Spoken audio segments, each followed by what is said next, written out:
Tenemos un invitado de lujo, el doctor Ricardo Nuyen, expresidente del Tribunal Constitucional, expresidente del Poder Judicial y de la Corte Suprema, expresidente del Jurado Nacional de Elecciones, es rector de la Universidad San Martín de Porres. Pocas figuras, yo diría en realidad ninguna, ha recorrido por tantas instituciones públicas como jefe personero legal de todas ellas. Es en realidad una figura señera del derecho peruano, de la Judicatura Nacional, y tenemos ahora el gusto de tenerlo aquí. Gracias por haber accedido a esta entrevista, doctor. Gracias también a Olguita, su esposa, por haber hecho las gestiones necesarias para tenerlo en este programa inaugural de nuestro canal. Y bueno, y simplemente darle la bienvenida. Y bueno, y esperarlo, doctor, para que preguntarle en principio por sus momentos iniciales en la carrera de Derecho. ¿Cómo? Usted empezó a estudiar, entiendo, en la Facultad de Derecho de la Católica, ¿verdad? Sí. Pero tuve que trasladarme a San Marcos porque yo necesitaba trabajar. Y resulta que el horario en San Marcos era muy cómodo, de 7 a 9 de la mañana, de 12 a 1 del día y de 6 a 9 en la noche. Entonces compatibilizaba el estudio con la necesidad de trabajar porque no podía... ¿Y dónde empezó a trabajar como practicante, como estudiante de Derecho? En el estudio Navarro Irvine, que fue decano del Colegio de Abogados. En el estudio de don Félix Navarro Irvine. Un gran jurista que nos hizo una enseñanza de tal suerte que recién siendo jóvenes pudimos enfrentarnos con abogados ya. ¿Y recuerda algunos de sus maestros allí, compañeros? Maestros, Dalí Herrera Pausen, René Bollo, Lino Cornejo, Manuel Abastos, Ulises Montoya Manfredi.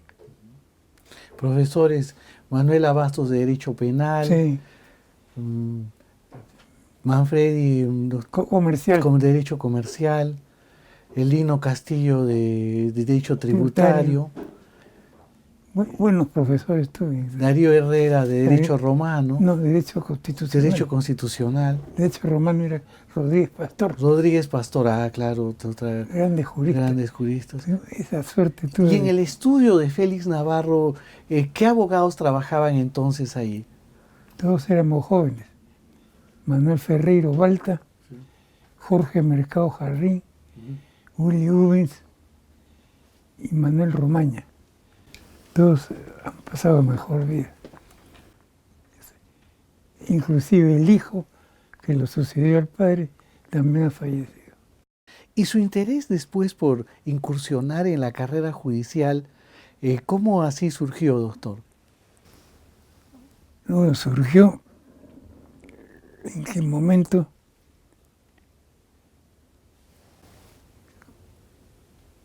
cuando resulta que siendo yo un abogado joven, el Colegio de Abogados me nombra miembro del Jurado Nacional de Elecciones. Cuando iba a hacer la primera votación, la elección de Belaunde. Entonces ahí nos quedamos hasta que vino el golpe de Estado. Y entonces dijimos, acá si no hay elecciones estamos tomando. Entonces redactamos una carta de renuncia y me encargaron a mí como el más joven a ir a Palacio a entregarla. Entregué la carta, me agradecieron, me regresé al estudio, a los 10 minutos suena el teléfono. Y que venga a Palacio.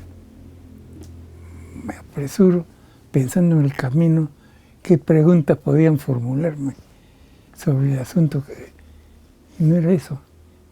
Doctor, sabe que no hay Corte Suprema y necesitamos de su ayuda. Bueno, esto hay que pensarlo. Ah, querían invitarlo a integrar la Corte Suprema, entonces. Media hora le damos de permiso, porque tenemos un segundo equipo.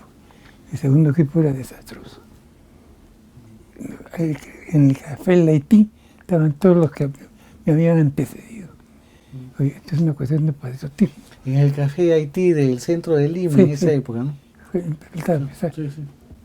Entonces todos pusimos de acuerdo, bueno, aquí no podemos dejar vacío el Poder Judicial, ni menos reemplazado con este segundo equipo. Así que regresamos y aceptamos, pues, y ahí nos ofrecieron. La gente va a decir que los hemos nombrado a dedo, y eso es falso. Vamos a nombrarlos, pues no los hemos elegido nosotros. Hemos hecho una encuesta a nivel nacional con abogados de todas las tendencias. Y tenemos dos preguntas. ¿Está de acuerdo con la actual Corte Suprema? Y dice que no. ¿Cuál sería en su concepto la mejor Corte Suprema? Ahí, modestia aparte, se escogieron la mejor de la vitrina en todas las especialidades. León Montalbán de San Marcos. León Montalbán era profesor de comercial de la Católica. Claro. El doctor Velasco Gallo también eligieron la prueba de su primo. Sí. No lo elegimos por su primo.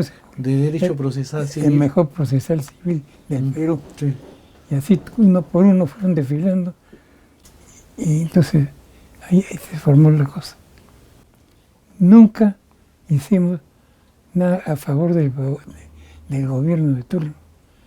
Siempre, absoluta independencia. En mi concepto, es la mejor Corte Suprema del siglo pasado, porque todos eran honestos y todos eran expertos en sus disciplinas. Y usted en Derecho Laboral. Claro. Pues usted ha sido catedrático en Derecho del Trabajo, ¿no? Sí. Y ha escrito además, por ejemplo, estudios del Derecho del Trabajo y de la Seguridad Social como investigador de la Universidad San Martín de Porres, cuyo fondo editorial publicó este libro hace algún tiempo. Integré dos proyectos de Código de Trabajo. Uno siendo joven, representando a San Marcos, y otro representando como presidente de la Corte Suprema. Usted también ha sido miembro del presidente de la Corte Suprema. Sí. Llegó a ser presidente de la Corte Suprema en virtud a la elección de sus colegas. ¿Cómo llega a ese...? Prematuramente, porque se descubrió que uno de los vocales estaba en conversaciones con un juez sobre un caballo que iban a exportar. Y en esa época no funcionaba lo de ahora, que graban y eso vale. Ahí no valía nada. Entonces, la única forma es limpiar la Corte Suprema con un límite de edad. Entonces ahí salió este señor y otra gente, otros vocales que eran honestos, pero era una ley general. A los 65 años cesan. Yo me corté en el vocal decano. Disminuyeron de 70 a 65 años. Claro. Yo me convertí en vocal decano y asumí la presidencia.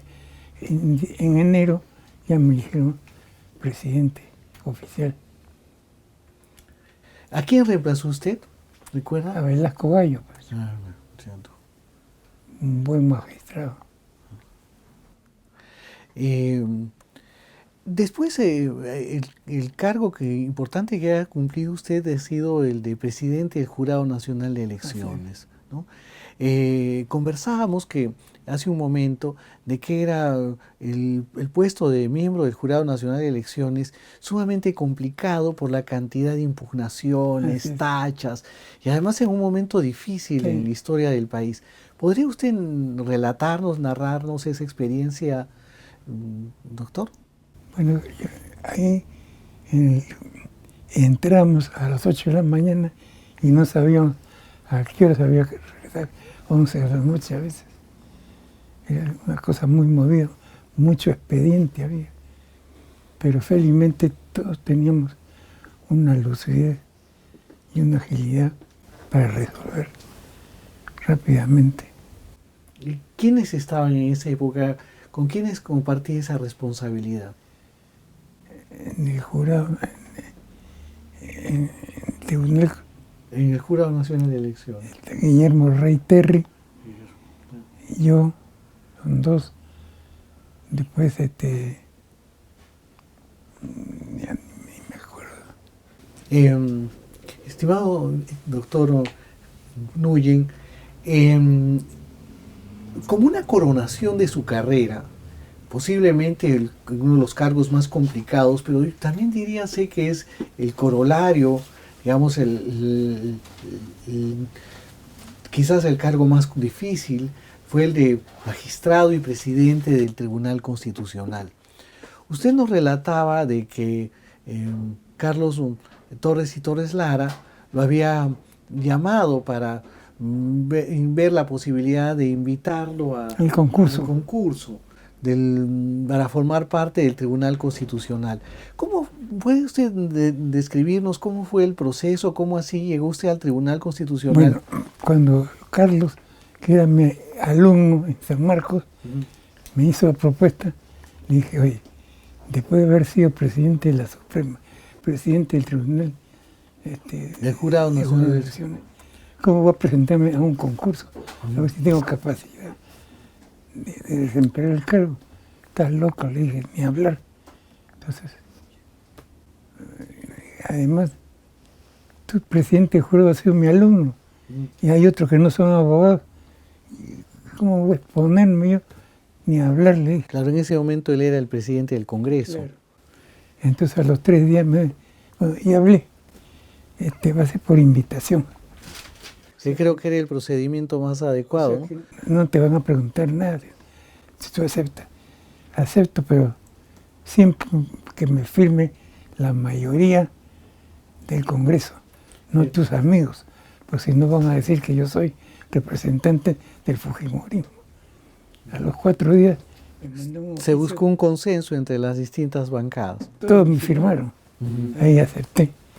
Entonces, por invitación, me nombraron. O sea, una persona que había sido presidente de un poder del Estado, presidente del Jurado Nacional de Elecciones, el rector de una universidad, bueno, importante, bueno, el sistema. Es lo que falta ahora, pues. Ahora hay grandes abogados que no se presentan. ¿Cómo La Junta Nacional de van Justicia. a someterse a interrogatorio? Unos dos que tienen 30 años de servicio y una conducta intachable. Usted ingresó al Tribunal Constitucional y ¿quiénes compartían con usted esa responsabilidad? El Tribunal Constitucional, el doctor Manuel Aguirre Roca, la doctora Delia Reboredo. Después El doctor un arequipeño. el doctor Acosta, el doctor Héctor Díaz Valverde. Sí, que está muy dedicado. Sí, sí, sí. El doctor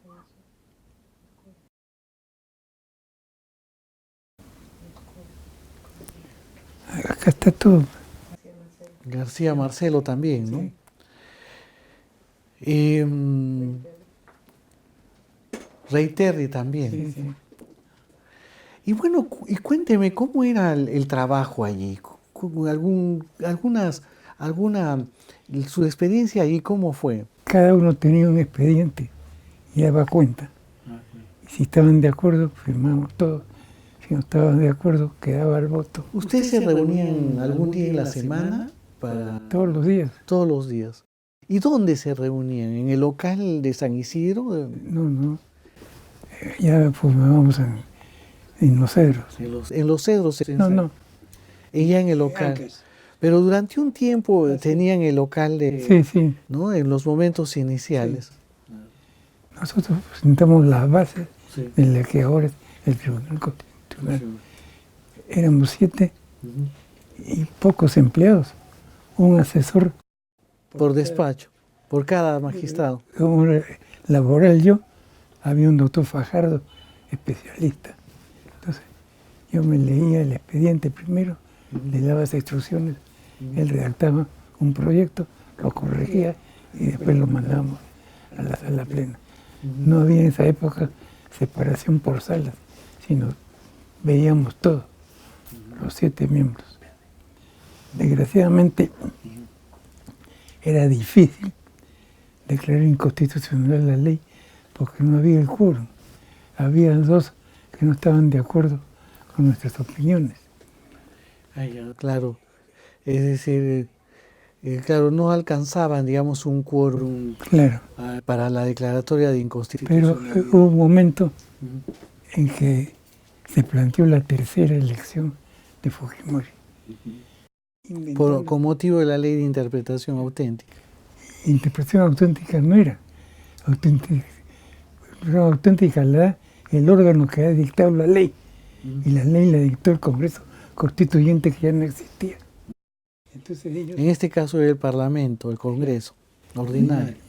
Yo no podía votar porque como presidente del jurado había opinado que solamente una vez más podía ser elegido, no una tercera. Entonces resulta que... Del año 95 al 2000, pero no del 2000 al 2005. Entonces resulta que hicieron uso del control difuso. El control difuso. Y por eso lo votaron. Claro, estamos hablando de Rey Terry, Aguirre Roca y Delia Reboredo. Entonces yo como protesta renuncié a la presidencia del jurado y tuve que quedarme porque como no había acabado mi mandato, hubiera incurrido en un delito de abandono del cargo. Usted cumplió con su responsabilidad de mantenerse en el cargo, porque de otra manera no habría funcionado el Tribunal Constitucional. Resulta que posteriormente hubo un problema. Hubo un atentado. Atentado que si mi carro se cuadra 1,5 metros más adelante, la bala me cae a mí y no al jefe de policía que murió. ¿Y dónde fue eso? ¿En qué lugar de Lima? En la calle Villarán. ¿Eso es en Miraflores, en Surquillo? En Surco. En Surco. ¿Cuántas personas murieron en ese atentado? Murió el ayudante, el policía que me cuidaba. Sí. Y después el seguridad del Estado le destrozaron la mandíbula. Tuvo 6 meses hospitalizado. Entonces, con ese motivo, yo mandé una carta pública al presidente. Si no, porque no tuvo la delicadeza de solidarizarse conmigo, ni mandar un edecán. Entonces, los carros que teníamos eran unas carcochas. Le mandé un oficio público. Si no me mando un carro blindado, dejo sin quórum al jurado. Al tribunal. Y se acaba el tribunal porque con 3 no va a funcionar. Claro, necesitaba usted las condiciones básicas. Me mandó el carro blindado. Tiempos difíciles entonces para el ejercicio de la judicatura. Previamente me habían quitado los edecanes. Antes del atentado. Antes del atentado. ¿Y las relaciones con sus colegas, cómo eran? ¿Difíciles, cordiales? Eran cordiales. Sí. ¿Cómo fue, usted fue elegido presidente del Tribunal Constitucional, y antes de usted, ¿quién estuvo de presidente? El doctor Pollack. Sí. Pollack Rubén. No, del Tribunal Constitucional. No, del Tribunal Constitucional No. fue el primero. ¿Cuál era, por otro lado, digamos, el presupuesto que ustedes tenían? ¿Era muy exiguo? Exiguo era. No alcanzaba para nada. ¿Y ustedes ganaban un sueldo, digamos, más o menos adecuado, o era un sueldo muy, muy modesto? En esa época sí era bueno. Sí. Ahora la inflación. Lo que pasa es lo siguiente, que ahora ganan un sueldo que permite vivir con comodidad. Pero cuando uno se jubila, anda una ley que dice que los vocales supremos, del tribunal, de todos tienen el mismo nivel, solo tienen como pensión 2 unidades impositivas tributarias, o sea, la miseria de 8.000 soles. ¿Cómo va a vivir un vocal jubilado? Una barbaridad. A pesar de eso, el tribunal actual me ha dado una resolución diciendo que tengo que recibir esos 2 sueldos. Claro. Se ha oficiado al ministerio y estos tienen la raza de decir que no procede. No son las tribulaciones de un exmagistrado jubilado. Si yo tuviera la pensión de mi mujer y otros ingresos que tiene ella, no podía vivir en esta casa. Sí. Y esta casa, que parece hermosa, la compré con el producto de la venta de otra casa que venía en la Avenida Gamboa. Adquiriría antes de entrar a la administración pública. O sea que no hay ningún problema. Claro. Ustedes también viajaban a Arequipa para la... Sí. ¿Eso generaba algún inconveniente? No, ninguno. ¿Todos los meses? No todos los meses, pero se acumulaba el trabajo en la zona sur, para que no viniera hasta Lima los abogados y nadie quedara sin defensa. Dígame, ¿la influencia de la política era grande? ¿En qué época? Mientras usted estuvo. No se metían con nadie. Me acuerdo una vez una reunión en la iglesia de San Francisco. Estaba por Ale Bermúdez. Y yo llegué después y me dijo, Ricardo, ¿alguna vez directamente o por tercero te he pedido que resuelva algo? Absolutamente. Ahí se resolvía la cosa, el que tenía razón. Y cuando yo ejercía, la profesión era lo mismo. Solo había movidas políticas nada más. Pero no había coima. Cuando yo recién entré no había tribunal, no había el órgano de control. El órgano de control era yo, porque era el más joven, y podía tenerme Huancavelica. Eso en el Poder Judicial. Sí. Ah, mire, qué interesante. Entonces resulta que no había Poder Judicial porque había llamadas las quejas de hecho, 10 o 15 o 20, de las cuales de la simple lectura se veía que eran improcedentes. Pero también había jueces vocales visitadores, ¿no? Sí. Que viajaban a distintos lugares del Perú y recababan cuál era la condición, la situación de la carga procesal que tenían los jueces. Era yo el único que viajaba. El único. Ah, el único por ser el más joven. Claro, de las 20 denuncias, 10 había que investigarlas. Yo me constituía en el lugar, preguntaba al prefecto, al obispo, al jefe militar, a todos, y después me iba a la plaza de armas, preguntaba, ¿qué tal? Y recababa la información, hacía un informe. Si es infundada, y si es fundada, lo destruíamos. ¿Usted recuerda la inauguración del Tribunal Constitucional? Sí, claro, en Arequipa. En Arequipa. Claro. ¿Y cómo fue, doctor? Fue un discurso que pronuncié yo, dando por inaugurado el tribunal. Y en cuanto al local de aquí, ¿cómo se decidió que fuera, por ejemplo, el local de la Casa de Pilatos? Bueno, eso no lo decimos nosotros, nos propusieron. Sí. El otro era muy estrecho. Ahora es un mundo el tribunal, lleno de asesores. Claro, exacto. Ahí cada vocal tenía un asesor de acuerdo a su especialidad. Ahora hay 20.000 asesores. Bueno, muchas gracias, doctor. ¿Quisiera usted agregar algo, dar quizás algún mensaje a los jóvenes abogados que están viendo este canal de YouTube? Que estudien, pues, que estudien y trabajen, porque el trabajo dignifica y les hace ver la necesidad de aportar algo para el país. Bueno, hemos tenido acá a don Ricardo Nuyen, expresidente del Tribunal Constitucional, expresidente de la Corte Suprema y del Poder Judicial, expresidente del Jurado Nacional de Elecciones, todo un ejemplo de vida. Bueno, muchas gracias. Muchas gracias, doctor. A ustedes les agradezco por esta entrevista que ha sido muy interesante y que será favorable para todos los que la escuchen.